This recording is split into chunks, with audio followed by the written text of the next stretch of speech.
Hello, listeners. Dominic Crea, Justice Tech Pros Podcast. Hope you enjoy the new studio.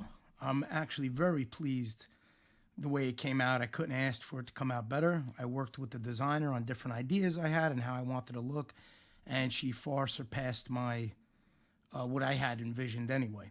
And if you notice, if you look around, we got some moving objects. We got some steaming coffee on the desks of both sides, on the defense and on the prosecution.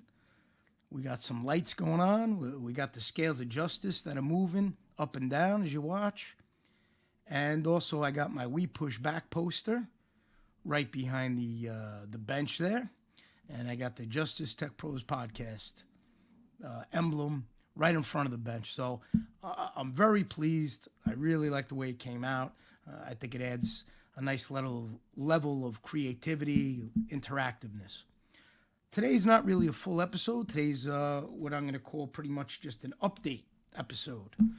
So today we're going to give the update on the case of the United States versus Matthew Madonna, Stephen Crea, Terrence Caldwell, and Christopher Londonio. Right now, as people are aware, we're in the appellate phase of this case. And the date to file the brief for the appeal is March 6th, so it's pretty much around the corner. And what I wanted to add was a little bit of positive news for the defense team. Normally, when you do the appeal, they give you the brief is the main portion that you're going to be submitting, and you have an allocation of, I believe, 15,000 words. So that's the most words you could use to tie up your brief. And if you have other defendants, they all submit their briefs based on their client. So each defense team will be submitting a 15,000 word brief, basically. But the pleasant surprise was, if those who've been following the case remember, we had submitted a Rule 33. And as I explained back then, we didn't really submit the Rule 33 in any anticipation that we were going to get relief on the district level, only because of past decisions. The reason why we did it was more to allow us to elaborate on it on the appellate level. Now, normally you have to condense that information, and we would have to condense the Rule 33 with the entire brief. So we would have to cover all the issues at trial and condense the Rule 33 into those 15,000 words. Well, counsel wanted to submit to the appellate board to get permission to actually submit a separate brief strictly for the Rule 33. And that, folks, really has a lot to do with all these podcasts. So we were hoping we would get approved for that because we have a lot to elaborate on. There was a lot of podcasts mentioned in our Rule 33, a lot of different players, and we have to somewhat lay things out so they understand, get a full picture. Long story short, we received the approval of the brief. And that was actually very good news because the attorneys were not expecting that. They thought we would have to file one and condense it into that portion. So we got permission. The appellate board approved to allow us to submit a Rule 33 brief as a separate brief, but in tandem with the entire appeal. Therefore, and this has a 14,000 word cap on it. So it's actually a tremendous win. Some may not really understand exactly what that brings to the table, but as I laid out, it's a big win because that told the whole defense team that the appellate board, when they were reviewing the initial submission and they saw that we wanted to also have them review the Rule 33 argument where it relates to the appeal, for them to allow that tells us all they really want to hear the whole story. They want to hear exactly what happened from beginning to end and all the way up to currently what's happening, which includes the podcast.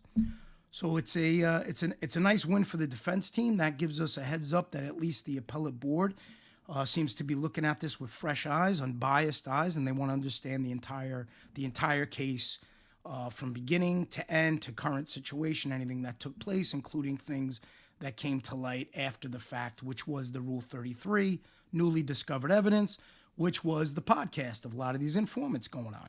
So now we have a separate brief for that, which is going to allow us to elaborate strictly on the elements of that argument, all relating to the podcast, the conflicting stories, the change of stories, the inaccurate information, the change of tale from when it was in front of the grand jury to when they went on the podcast tour of fame.